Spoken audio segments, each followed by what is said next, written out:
I know these people well. You wouldn't believe it. I know them too well. I know them too well. They cost me a lot of money. I spent a lot of money, but I love them, and they're great, and their people are fantastic, and nobody does it like your people, right? Nobody. We talked about that. Incredible. Incredible people. So it's great to be back with America's builders.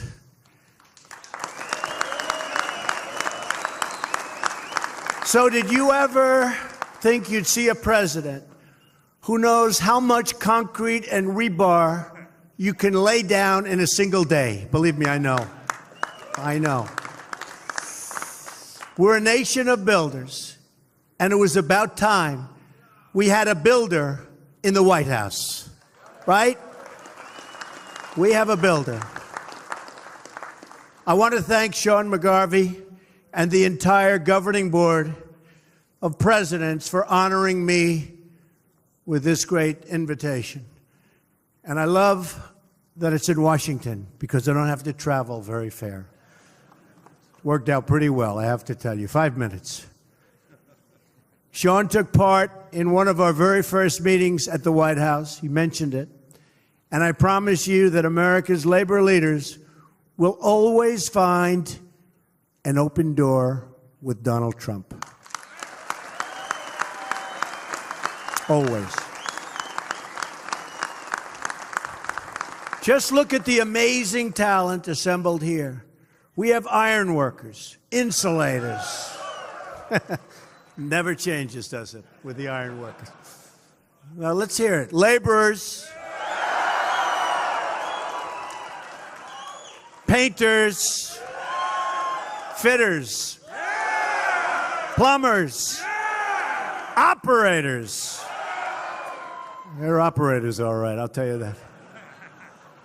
Electricians. Not that good. Where's my local 3? Oh, where's local 3? That wasn't that good. Electrician. Well, they became so rich they don't have to. Let's do that again. Electricians. Oh, that's better. Bricklayers. Boilermakers. Elevator constructors. Good job. Sheet metal workers.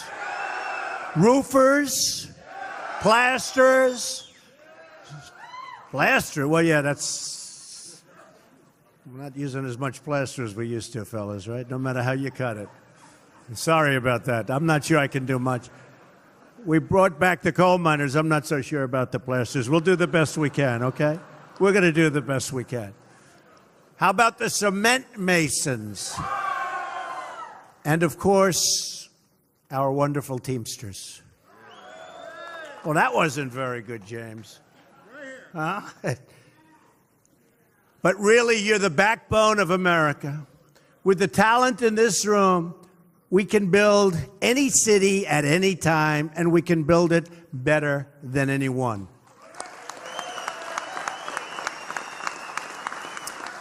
But we're going to do even better than that. Together, we are going to rebuild our nation. You're the keepers of the great trades and traditions that built our country. From the New York skyline to the Golden Gate Bridge, you represent the workers whose hands, skills, and dreams will build the great landmarks of our future. Every day, your members live out what I call the American creed. They're on the job before dawn and after dusk, and they never quit until that job is done. You know that. True. True. We saw this grit on display when the construction trades helped rebuild New York City after 9/11.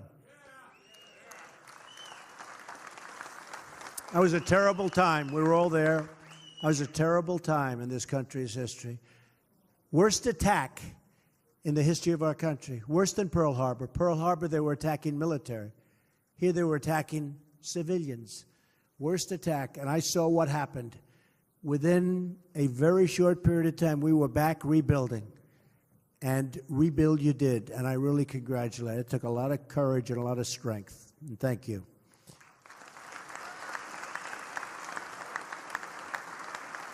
The fact is, you take pride in every part of your work, every joist, bolt, and rivet. You're not only builders, but you're artisans, very talented people. A lot of people don't understand. You're very talented people, enriching our cities and landscapes with works of great beauty. And just as you take pride in your work, our nation takes great, great pride in you, believe me. And it's time that we give you the level playing field you deserve.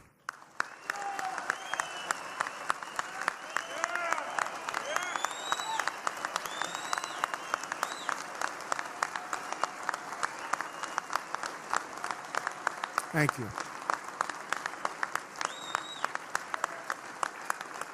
Thank you, folks. Washington and Wall Street have done very, very well for themselves. Now it's your turn, and you're going to be also sharing the wealth.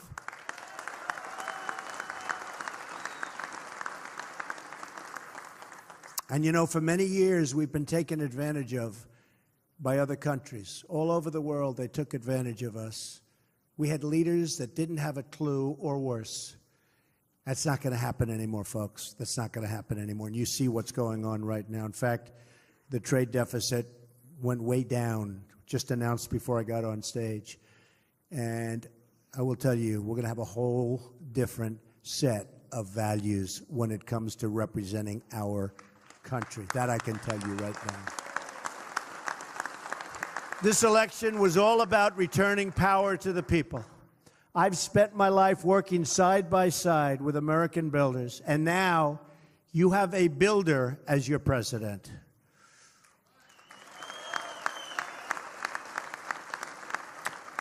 One of my first acts as president was to stop one of the great sellouts of the American worker. I immediately withdrew the United States from the disaster. This would have been a disaster. This would have been another NAFTA, which, by the way, is a disaster. I took you out of the Trans-Pacific Partnership.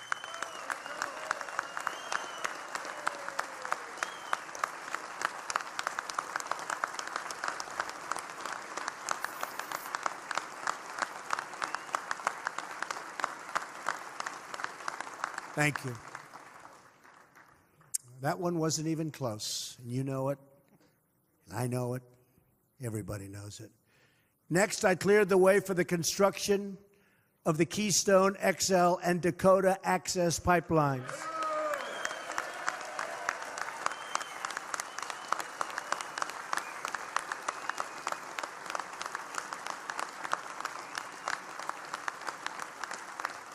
And it's looking like that's going to have about 42,000 jobs involved, those two jobs. That's some number of great people.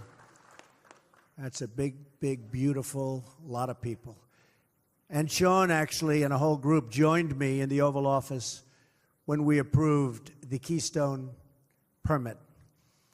And I joked that day. I said, can you imagine the head of this big Canadian company in this case? They built pipelines, and they failed. Didn't work. They paid millions and millions and hundreds of millions of dollars to consultants and lawyers, and they failed. And it was over. And then one day, Trump wins, and a few days later, they get a knock on the door. Sir, the Keystone Pipeline was just approved. Can you imagine? I want to see the expression on his face. And he's a nice guy. They came to the office. Because, you know, I did say, you have to use American steel. You have to fabricate it here. Now, they had already bought 60, 70% of it. So you can't be too wild, right? But I was signing the order. And I said, where'd they buy the steel? I didn't like the answer. I said, who fabricated the steel? I didn't like the answer. I said, from now on, we're going to put a clause. Got to be made in America. We want American steel made in America. Right on the bottom. 100%. Right?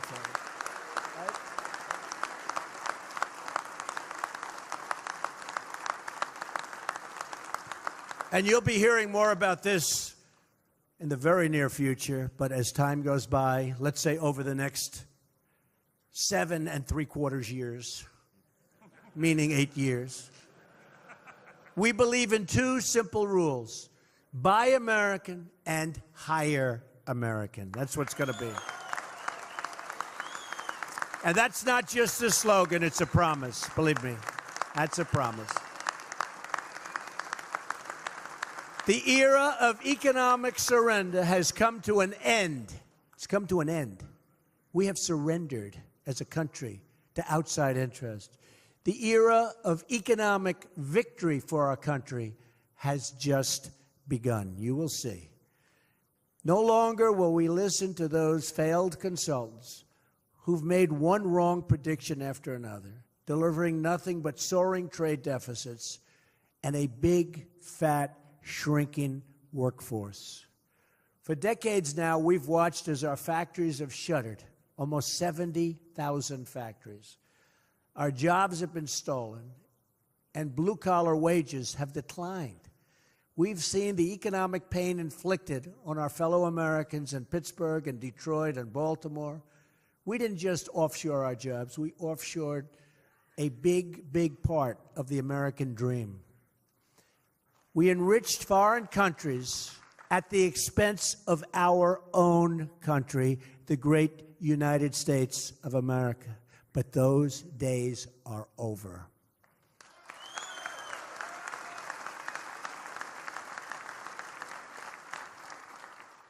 I'm not, and I don't want to be, the president of the world. I'm the president of the United States. And from now on, it's going to be America first.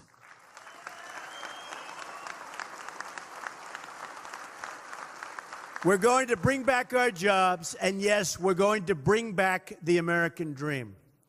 As I travel the nation, I heard the pleas of the forgotten men and women of our country, the people who work hard and play by the rules, but who don't have a voice. Together, we are their voice, and they will never, ever be forgotten again. That I can tell you. I don't know if you saw, but if you watch the Democrats now, the anger and hatred, and they're trying to figure out where did all these people came that voted for Donald Trump. Remember, they said, because the Electoral College is very, very hard, they say almost impossible for a Republican to win. The odds are stacked. And they would say, there's no way to 270. You need 270. There's no way to 270. I heard that so much for a year. I kept saying, maybe I shouldn't be running. You know, Sean, I said, maybe I shouldn't run. Because there's no way. The people are telling me, the same people that say all of the bad stuff, they're saying there's no way to 270. Well, but there was a way to 306. But wasn't that an exciting one? You know, places that nobody entered. Donald Trump has won the state of Michigan. They go, what? Donald Trump has won the state of Wisconsin. They came out of the blue, and we didn't even need them. And we love those 2 states because we won the state of Pennsylvania, and we won Ohio, and Iowa, and North Carolina, and South Carolina, and Florida, and so many others. We ran the coast. And if you don't run it, you can't win. Huge disadvantage, the Electoral College. It's very, very tough. They say almost impossible for a Republican to win.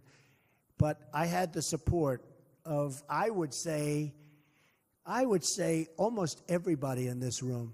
We had tremendous support. No, we did. We had tremendous support. We had tremendous support. And I'll tell you, we really had the support of the workers. We had tremendous support of the workers. Well, would you like to make a change, folks? Would you like to make a change? Because if anybody wants to make a change, you won't be having so many jobs, that I can tell you. Your jobs will be a whole different story. Because in the last decade, you lost over 750 construction. Think of this, 750,000 construction jobs. Real wages in the construction sector have fallen more than 15% since the 1970s. We rank 39th in the world for construction permitting. And approvals for infrastructure projects can take up to 10 years. Since taking office, I've signed one action after another to eliminate job-killing regulations that stand in a way. I had a chart. Is that chart around here someplace? Did you have that? I have to show this chart to you because it's amazing, actually.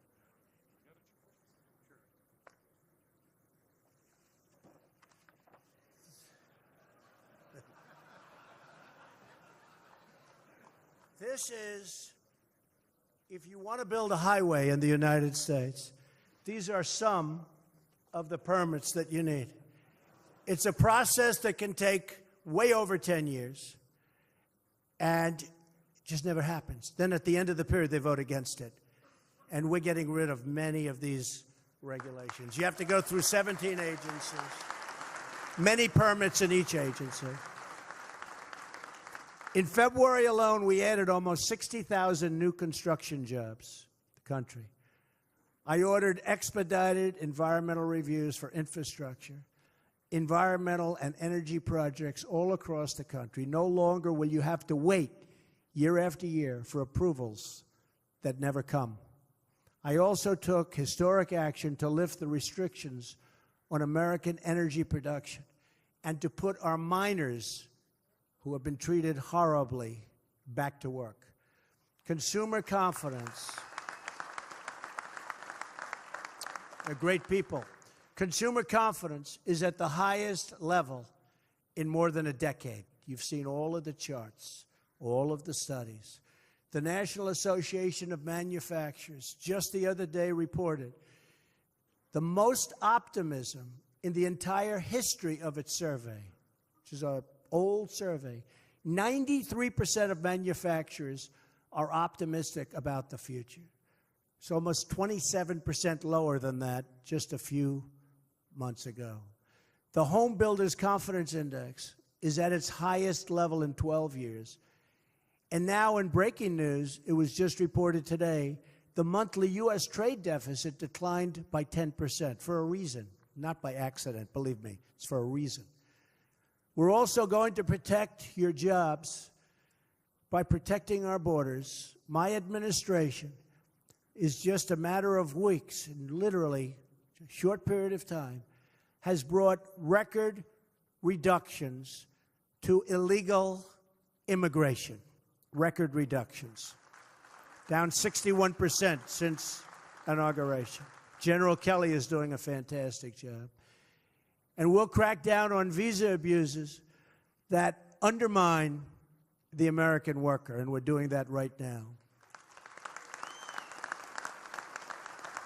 These and so many other achievements have defined our first 10 weeks in office. We've done so much for the worker, done so much for the military.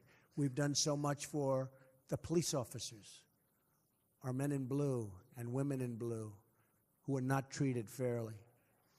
We're fighting for workers of all backgrounds and from all walks of life.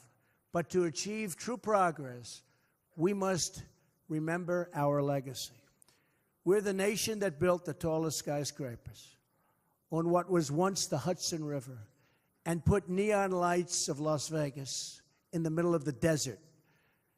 But if government continues to punish America's builders, then we will not be that nation any longer. I'm calling on all Americans, Democrat, Republican, Independent, to come together and take part in the great rebuilding of our country. That is why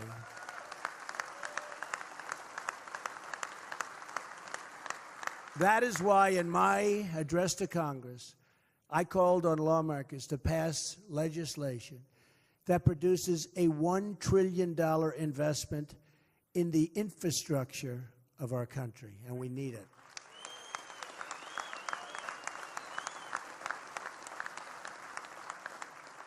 With your help, we can rebuild our country's bridges, airports, seaports, and water systems. We will streamline the process to get approvals quickly so that long-delayed projects can finally move ahead. And with lower taxes on America's middle class and businesses, we will see a new surge of economic growth and development. All of you have come to the nation's capital to call members of the House and Senate to action. you've also called your president to action. When you see them, you can tell Congress that America's building trades and its president are very much united.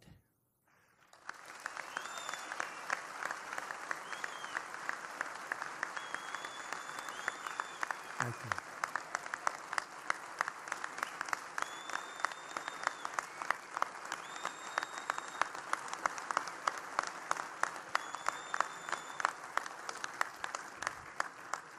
Together, we are ready to break new ground. We will build in the spirit of one of the great projects in our nation's history, an enduring symbol of American strength. The Empire State Building was forged in the Great Depression and provided jobs for more than 3,000 workers. We've all seen the pictures, rugged workers perched dozens and dozens of stories up in the air. Workers like these moved almost 60,000 tons of steel, installed 200,000 cubic feet of stone, and laid 10 million bricks to build that American icon. And they did the job in a record time, 13 months. Hard to believe. Think of that. Empire State Building, built in 13 months during the Depression.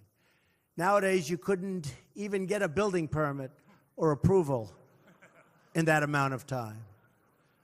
When the workers had secured the last piece of steel in that amazing and beautiful structure, they marked the moment, as we still do today, with what is called a topping out ceremony. 1,050 feet above the streets of New York City, they hoisted a beautiful and great American flag.